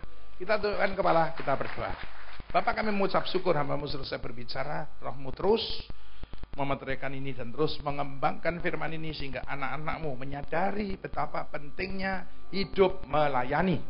Tidak dilayani. Karena kami sudah mendapatkan kerajaan surga yang Tuhan sediakan bagi kami, sehingga hidup kami untuk melayani saudara-saudara kami.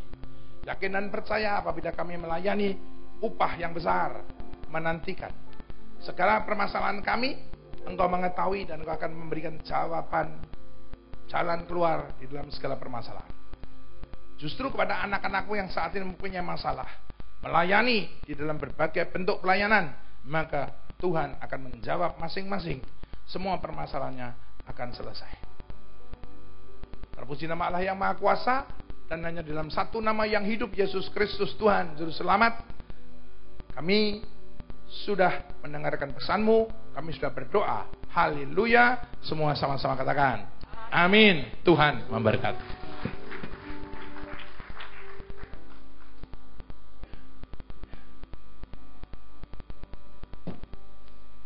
Haleluya. Berapa banyak yang diberkati oleh firman Tuhan tadi. Berikan kemuliaan bagi Allah kita. Haleluya. Baik, kita akan memberikan persembahan untuk pembangunan. Kita berdoa. Tuhan, terima kasih Engkau baik. Engkau Allah yang luar biasa. Engkau sudah memberikan firman-Mu yang indah, memberikan kekuatan dalam hidup kami, untuk kami mengerti bahwa hidup kami hanya untuk memuliakan nama-Mu. Sebab itu kami mau siap untuk melayani Engkau, menjadi pelayan-pelayan Tuhan, dan hidup memuliakan nama-Mu yang kudus. Berkati hamba-Mu yang sudah menyampaikan firman-Mu Tuhan. Engkau berkati dia dengan segala apapun, baik yang dia butuhkan ataupun bahkan yang dia tidak pernah terpikirkan. Engkau terus menyertai pelayanannya, keluarganya, apa saja usahanya, bisnisnya, dan semuanya tanpa terkecuali. Biar berkat itu terus tercurah atas hidupnya dan memuliakan nama Tuhan. Amin. Terima kasih Bapa. Saatnya kami akan memberikan persembahan untuk pembangunan. Engkau berkati setiap tangan-tangan yang memberi, besar kecil Engkau berkati dengan berlipat-lipat kali ganda. Terpuji nama Tuhan. Kami bersyukur hanya dalam nama Tuhan Yesus Kristus kami berdoa. Haleluya. Amin. Baik saudara, sambil saudara akan memberi untuk persembahan pembangunan, saya akan bacakan beberapa pengumuman tambahan. Bagi jemaat yang baru pertama kali hadir bersama kami di tempat ini, tadi telah dibagikan renungan dan kupon yang saudara bisa tukarkan dengan minuman dingin di toko buku di lantai 1 setelah ibadah ini selesai. Daftarkanlah diri Anda sebagai anggota jemaat FHCC Betani Gorontalo dengan mengisi formulir data jemaat. Formulir data jemaat bisa didapatkan di dekat kotak perpuluhan dan dikembalikan ke dalam kotak perpuluhan. Kami mengucapkan banyak terima kasih kepada Bapak Pendeta Profesor Dr. Bambang Yudo yang telah melayani kami di tempat ini. Tuhan Yesus memberkati. Ibadah raya yang kedua masih akan dilayani oleh Bapak Pendeta Profesor Dr. Bambang Yudo. Ajaklah rekan dan kerabat Anda untuk menghadirinya. Berikut saya akan bacakan nama-nama. Sebentar saudara bisa tampil ke depan. Nama-nama di bawah ini harap maju ke depan nantinya.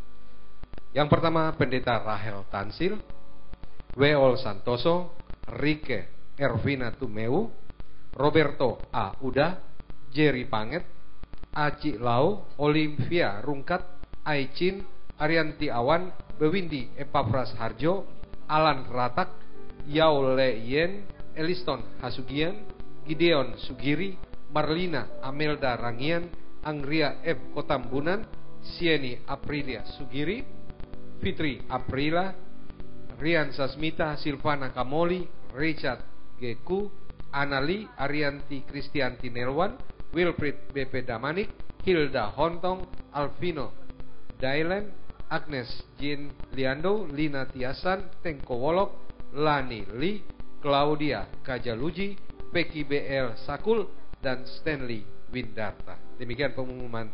Yesus memberkati.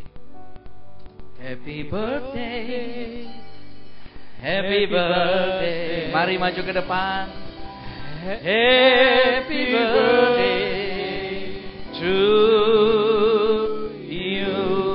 Kasih tepuk tangan. Happy birthday to you. Happy birthday to you. Happy birthday, happy birthday, happy birthday to you. Happy birthday to you. Happy birthday to you. Happy birthday, happy birthday, happy birthday to you. Sekali lagi. Happy birthday to you. Happy birthday to you.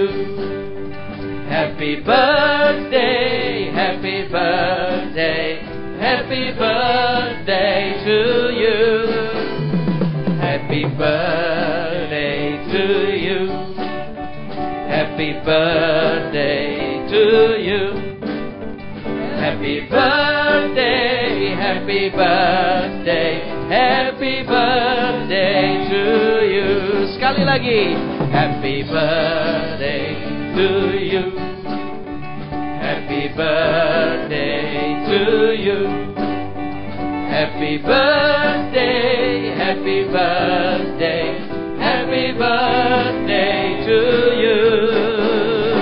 Happy birthday to you. Happy birthday to you. Happy birthday, happy birthday.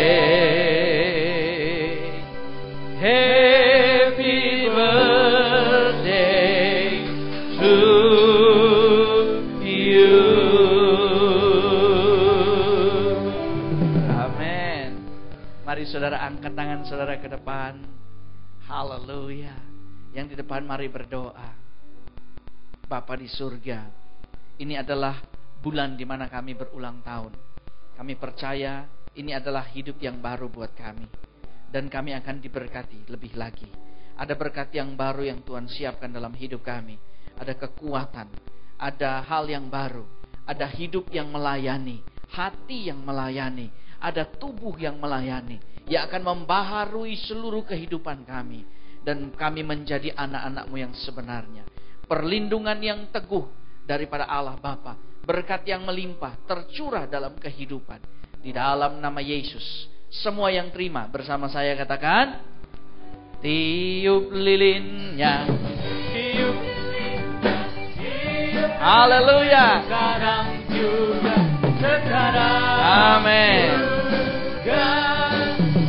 Kasih tepuk tangan yang meriah buat yang ulang tahun. Haleluya. Silakan duduk. Berapa banyak yang mau melayani Tuhan? Coba angkat tangan kanannya. Oke. Saudara, jemaat kita, jumlah pelayan dan jumlah jemaat masih belum seimbang. Masih belum separohnya. Jadi, saudara, kadang-kadang orang cuma mau pilih ada di atas sini. Saudara, di atas sini ini enggak gampang. Ya, enggak gampang. Yang pertama, harus tidak punya rasa malu. Yang kedua, setiap hari Minggu paling tidak harus bangun jam 5 pagi. Sebab jam 6 sudah harus di gereja. Ya, dilukis. Ya, di depan sini tidak mudah. Setiap minggu harus latihan. Ya, dan harus setiap pribadi siap menjadi pengganti untuk rekannya. Tapi saya mau beritahu, berkatnya besar. Tuntutannya sangat tinggi. Saya bisanya cuma menyanyi sama main musik. Karena cuma itu ya saya pinter. Jadi tuntutan saya di situ tinggi. Mesti siap hati. Karena kalau saya marahin, memang bukan marah main-main. Sungguh-sungguh saya marahin. Ya, harus siap hati. Kalau cuma pendeta marah-marah, habis saudara, ya, nggak bisa maju, nggak bisa diberkati. Ada banyak pelayanan yang lain, ambil bagian. Ya, saudara ada di tempat ini, kursi saudara bukan cuma ada nama saudara, tapi seluruh penata layanan di gereja ini di situ juga ada nama saudara. Pastikan engkau bukan orang yang jadi penonton mulai hari ini. Katakan amin. Saudara Pak Bambang itu mulai melayani. Bukan dari nol. Di saat dia sudah profesor. Profesor loh mau angkat ini. Ya. Seorang pengajar Indonesia. Orang Indonesia yang mengajar di universitas di Jerman. Bukan ngajar teologi. Ngajar teknik di Jerman. Mungkin selain Habibie, ya Pak Bambang. Tidak ada orang lain. Tapi dia mau melayani. Saya mau kasih tahu, jujur saya ngomong. Kadang-kadang kita sombong sekali. Makanya Tuhan masih belum bisa berkati. Kadang-kadang masih sombong. Ya. Masih biar Jo. Kenapa? Tidak terlihat wah anggun dan mewah begitu. Ya. Makanya kalau belum hati jadi jongos, belum bisa body jadi bos begitu ya. Hati jadi jongos dulu ya. Pak Alex selalu bilang, orang yang melayani Tuhan, kalian ini ya, ingat baik-baik ya. Hidup kalian tidak akan sederhana. Tapi ingat, hati mesti tetap sederhana. Latih hatimu sederhana dengan melayani. Saudara, sampai hari ini kalau saya punya kesempatan, saya masih angkat kursi kok. Saya masih angkat atur kursi ini. Masih ikut atur kursi. Ya. Jadi kadang-kadang kalau kita melayaninya pilih-pilih, Tuhan bilang, kamu masih sombong. Ya. Tahukah saudara bahwa yang diberikan oleh perempuan Sunem bagi orang pada umumnya sudah bukan standar. Sebab orang waktu itu tidur belum pakai tempat tidur, dalam kamarnya belum ada perabot seperti meja dan kandil. Dan untuk membangun rumah dengan lantai yang berlapis di atas, itu butuh biaya besar. Bisa bayangkan sekaya apa perempuan ini. Di ukurannya dia bilang, kamar kecil saja. Ukurannya ini. Dibanding budaya zaman itu, wah sudah luar biasa. Tapi dia mau melayani. Kenapa? Hidupnya nggak sederhana, hatinya sederhana. Kadang-kadang di Gorontalo ini pilih-pilih. Jujur saya bilang, mau melayani Tuhan, kita mau nabur, jangan kasih buat hamba Tuhan itu. Kenapa? Dia sudah kaya. Kasih saja buat hamba Tuhan yang miskin. Saya beritahu, Elisa pada waktu itu adalah penasehat kerajaan. Dia tidak berpakaian seperti hamba Tuhan dari desa. Mohon maaf saudara. Dia selalu membawa meterai kerajaan di tangannya. Dia selalu membawa tongkat. Dia bukan orang yang sederhana. Itu sebabnya kamarnya tidak dibuat sederhana. Walaupun bagi perempuan itu pada standar uangnya sederhana. Dia tahu ini orang kerajaan. Setiap kali masuk lewat di kotanya, dari mana dia tahu? Karena pakaian Elisa. Karena bujangnya Elisa. Karena kendaraan yang dia kenakan. Dia tahu ini bukan orang sembarangan. Tapi dia mau melayani. Kadang-kadang kita mau melayani orang yang kita lihat lebih di bawah dari kita. Supaya apa? Dia bisa kasih terima kasih sama kita. Kita sudah dapat berkatnya.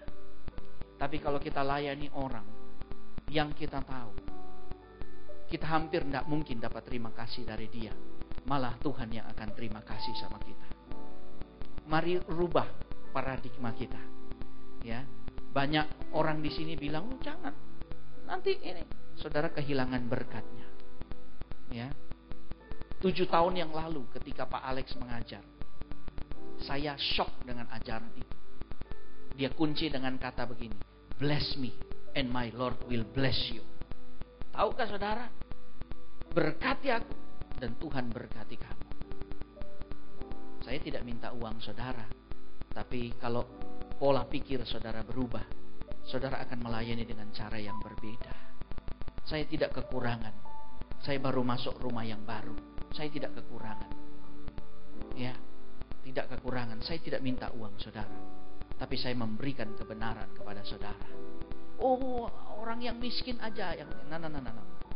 Kita bermental miskin. Jadikan mentalmu kaya. Katakan amin. Maka engkau siap diberkati Tuhan. Jangan pilih-pilih. Karena kita lihat pelayanan itu, jangan pilih-pilih.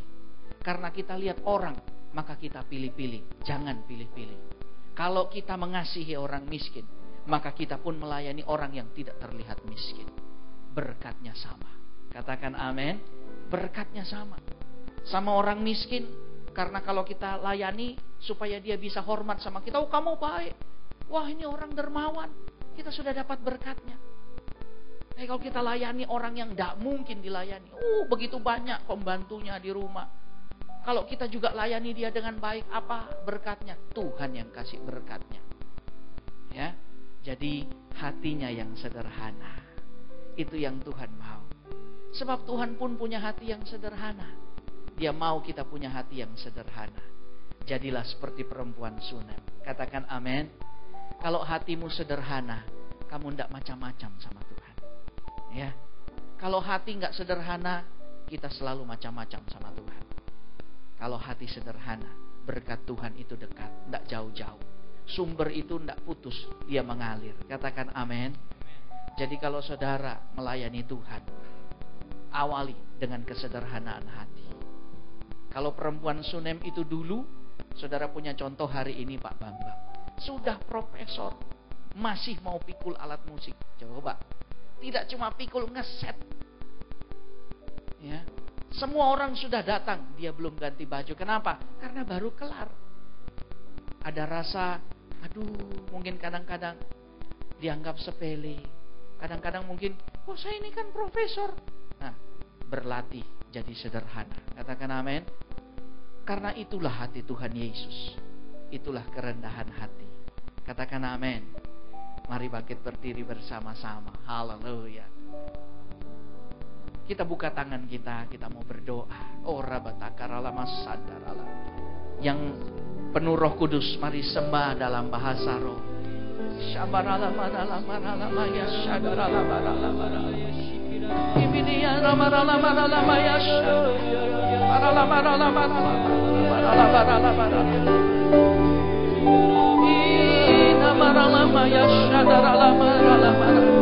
Kami berdoa memberkati hamba-Mu yang membawakan firman hari ini, yang membawa kami lebih luas kepada sebuah arah yang baru. Sebab Engkau rindu agar kami menjadi berkat. Sebab Engkau tidak semata-mata memberkati kami untuk memuaskan kedagingan kami, tapi agar kami jadi berkat. Ampuni kami yang kadang-kadang tidak simpel dan tidak rendah hati, tidak mendahulukan Engkau. Tapi biar lewat firman-Mu siang ini, kami menjadi orang-orang yang mendahulukan Engkau, mengasihi Engkau, dan punya hati yang begitu tulus dan rendah hati. Sehingga kami tahu hidup kami diberkati. Dan kami bersama-sama bersatu hati berdoa untuk Pak Alex dan Pak David Aswin di dalam nama Tuhan Yesus. Kami berdoa dari tempat ini dengan pengurapan yang berlipat kali ganda, keberanian sebagai pemimpin, kebijaksanaan yang berlipat ganda, sehingga lewat kepemimpinan mereka nama Tuhan dimuliakan, nama Tuhan diagungkan, nama Tuhan semakin dikenal di seantero dunia ini. Terima kasih Bapa di surga. Dan mari sama-sama kita buka tangan kita. Kalau saudara mau kembalikan perpuluhan pada minggu ini, mari engkau imani bersama-sama saya kata-kata ini. Di dalam nama Tuhan Yesus, kami percaya berkat kami bukan dari dunia ini, tapi dari tingkap sorga yang terbuka. Siang ini kami diberkati, tidak kurang apapun juga. Bahkan kami jadi berkat buat gerejamu, buat umatmu, buat kota ini dalam nama Yesus. Angkat kedua tanganmu dan sembah Tuhan.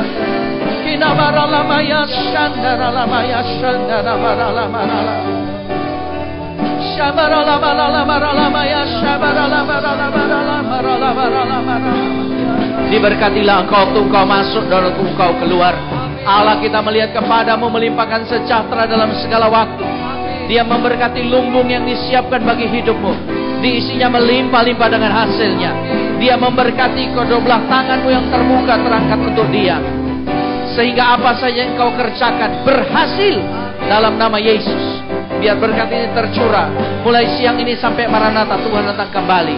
Semua yang percaya dan terima berkat bersama saya katakan selamat siang. Tuhan berkati kita semua.